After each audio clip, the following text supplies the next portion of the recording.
இணை வைக்கக்கூடிய பெண்ணை திருமணம் செய்யாதீங்க, இணை வைக்கக்கூடிய ஆணை திருமணம் செய்யாதீங்கன்னு சொல்லி திருமறை குர்ஆன் நமக்கு சொல்லுகிறது.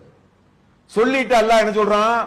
உலாய்க்க எதுவுன இளநார், அவர்கள் நரகத்தின் பக்கம் அழைக்கிறார்கள்.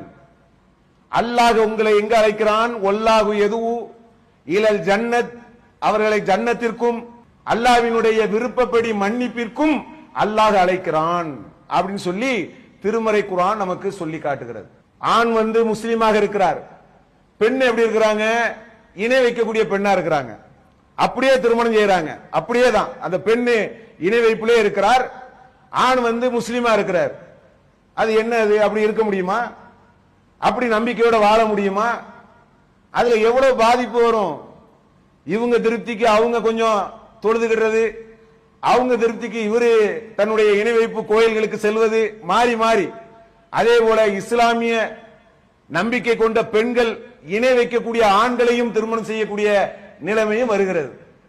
அப்போ இணை வைக்கக்கூடிய ஆண்களை திருமணம் செய்யறதா இருந்தால் அவர்கள் நம்பிக்கை கொள்ளும் வரை நம்ம செய்யவே முடியாது. செஞ்சால் அது என்னது? சரியான பாதை இல்ல, அல்லாஹ்வினுடைய கோபத்திற்கும் சாபத்துக்கும் உரிய ஒரு விஷயம் அது. அப்படி திருமறை குர்ஆன் நமக்கு கற்றுத் தருகிறது.